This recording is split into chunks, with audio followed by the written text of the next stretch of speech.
What's going on, everyone? Welcome back to another video. I just wanted to make this video about some information that I just saw in a video regarding a fight taking place in a week on the UFC Fight Night Strickland versus Hernandez card. Carlos Leal versus Chidi Nuerdanbieke. This is a fight that I've been really looking forward to. Carlos Leal just lost to Salikov. Chidi Nuerdanbieke just lost to Jake Matthews. Should be a banger fight. However, today I want to talk about the odds and how that's been changing. When this fight was announced, Carlos Leal opened up as a huge, I wouldn't say huge favorite, as you can see, like minus 260, minus 180. He was the favorite. Chidi opened up as, in my opinion, a medium-sized underdog. As you can see, plus 220, which is that's a big underdog. There's some times where it's like plus 148, whatever. He was the underdog. It wasn't close. However, recently, the odds have kind of changed. Chidi Nuerdanbieke has actually changed to a plus 100 in some cases, or a plus 105. Now, some people may see that and think, oh, people have been looking at fights and shit. They just rethought their decisions. That's weird to me. What's going on here? Plus 220 to a plus 100, and I understand that it's not in the day before the fight, but it's still fairly close to the fight. And it just reminds me of all the stuff that's been happening in the past year, the situation that happened 3 years ago, shit like that. And at the end of the day, UFC betting scandals and UFC controversies or whatever, that's always going to happen. And it's not just in the UFC, it's going to be in any sport. Years ago, look at Pride, for example. Pride, I don't know if anyone knows this. If you're a hardcore fan, you probably do. But Pride, a Japanese MMA organization, it was a really big back in that time. You got fucking Fedor, you got Rampage, you got Randleman, etc. All those famous fighters. Pride was owned by the Japanese mafia, the Yakuza. So, of course, you hear that, you think, oh, yeah, there's definitely going to be fights that, are set up. There's going to be fighters that throw the fight for money, etc. It always happens. Chael Sonnen, a famous UFC fighter, best talker, in my opinion, he even admitted to throwing a fight in the WEC, a fight promotion that existed back then, whatever. So, what I'm getting at is, betting scandals are always going to happen, no matter what era, no matter what organization, whatever. It's always going to happen. It sucks. But recently, there's been big scandals, very big scandals, in my opinion, and tons of other, like FBI getting involved shit. Now, I just want to talk about it today, and 3 years ago, I'll talk about first I would say the second biggest betting scandal situation that happened in modern UFC, whatever. There was a fighter named Minner, and he was facing against, I'm sorry, man. I'm not going to try to pronounce his name. I'm sorry. Fuck it. Nuerdanbieke.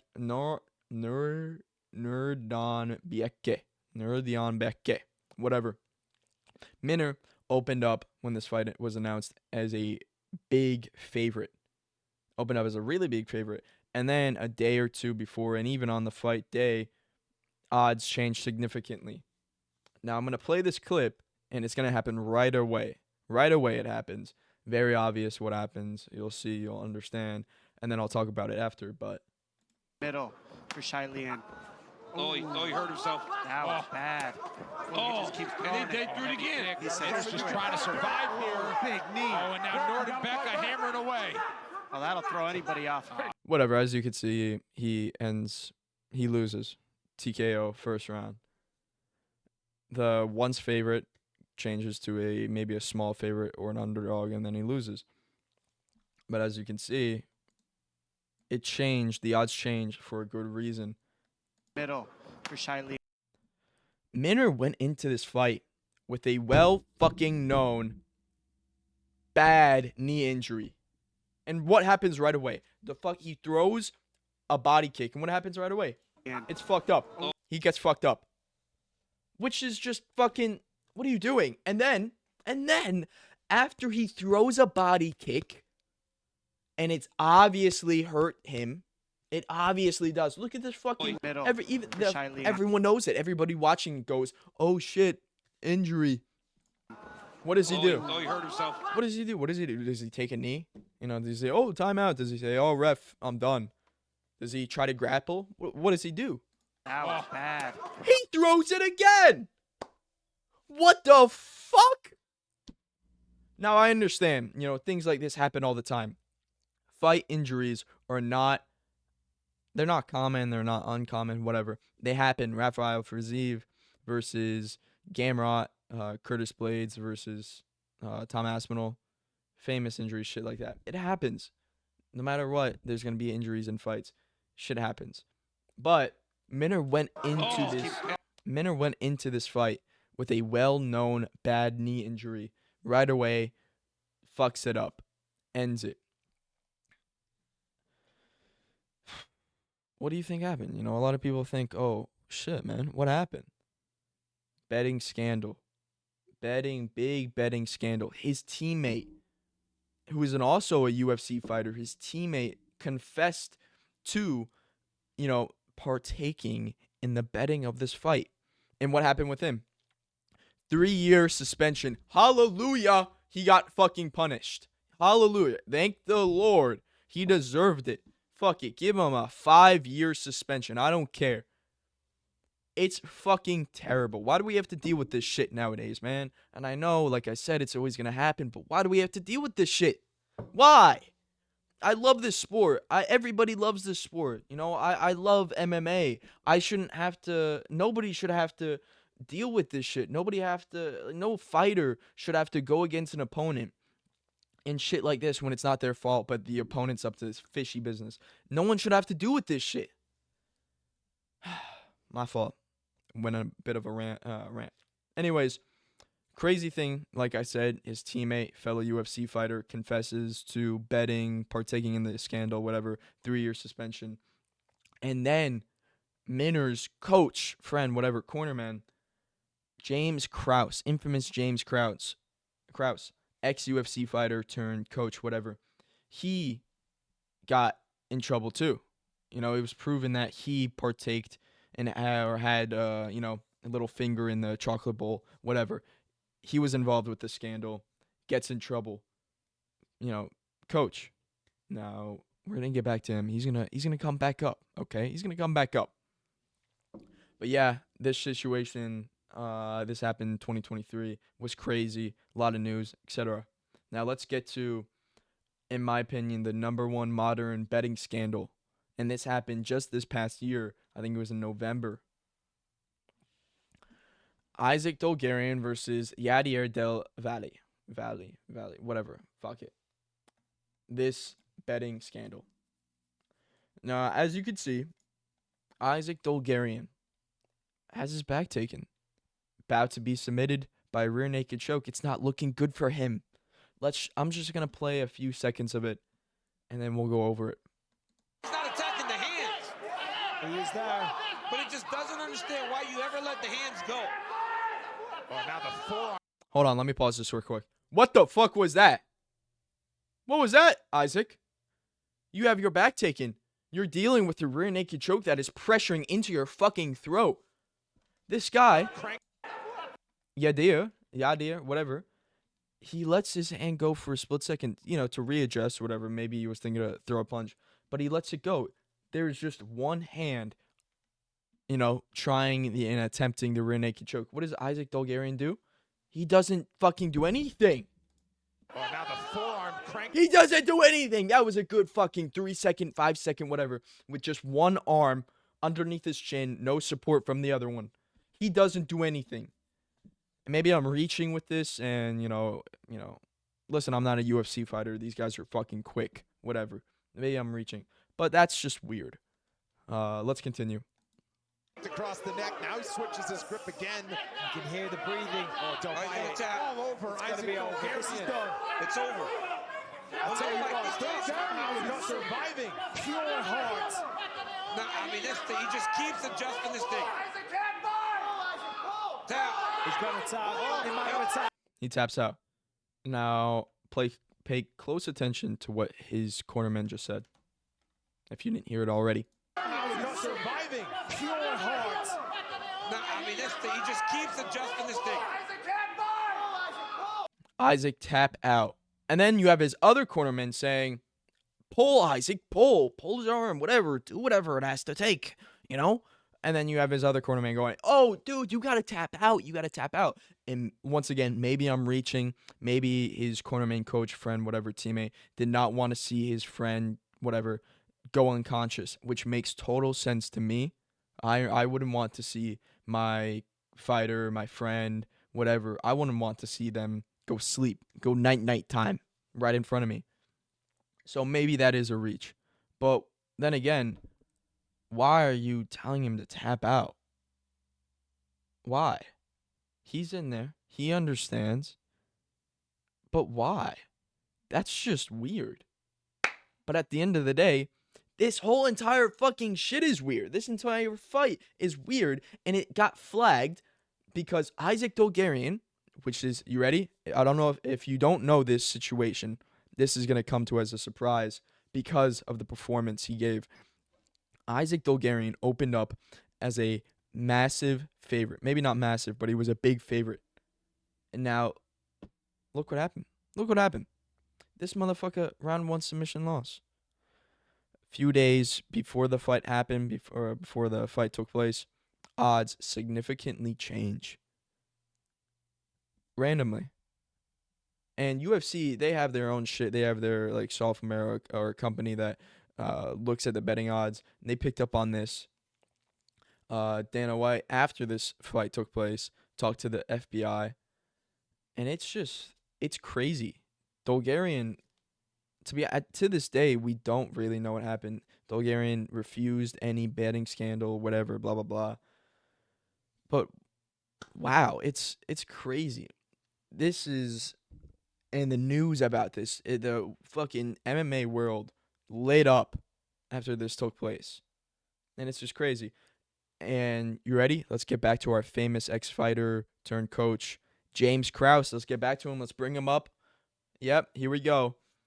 Friend, whatever, associated with Isaac Dulgarian. Now, shit, this might be a reach. This might be the reachiest reach that's ever reached in the world.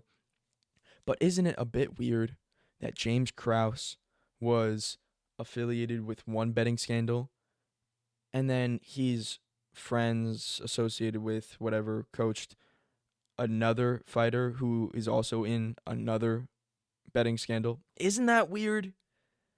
That's weird. So it sucks to see. It really does. Why do people do this? Especially at the highest of the highest competition that MMA has, the UFC Ultimate Fighting Championship. Why? I don't understand. I can't wrap my head around it. I get it's money, but shit. Let's look at a super recent event situation that happened. UFC 324, the first Paramount card. Alexander Hernandez was supposed to face off against Michael Johnson. Now, shit, I was really excited about this fight. I was twisting my nips just thinking about the action.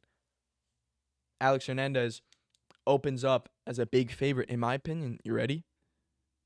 In my opinion, he was going to lose. I thought he was going to lose. I thought Michael Johnson was a good underdog pick, and I was looking forward to spending my little cash and getting some cash in return when Michael Johnson won. However, this fight was pulled, not because... Alex Hernandez, I'm blanking on the word, forfeited, whatever, pulled out, sorry. Alex Hernandez did not pull out. Michael Johnson did not pull out. It was the UFC removed this fight because it was flagged for suspicious line movement. Hernandez, like I said, opened up as a big betting favorite. And then as the fight got closer, odds shifted and it became even, not more, just even in general. And yeah.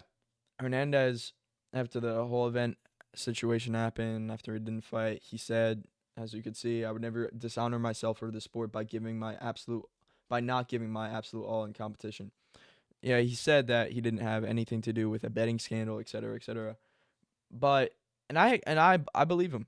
I understand. I believe him. But I think there is foul play that happened, and I'm happy that this fight got canceled. I heard a lot of people say that Alex Hernandez, he broke his hand, and that's why the lines changed. People knew about it.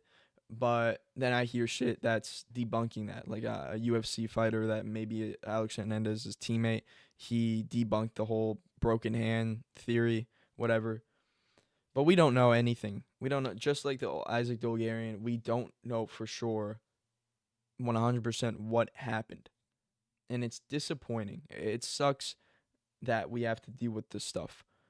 I was so excited for this fight. This fight was going to be an absolute fucking banger. Michael Johnson, old, but on a crazy tear. Just beat fucking Zellhuber.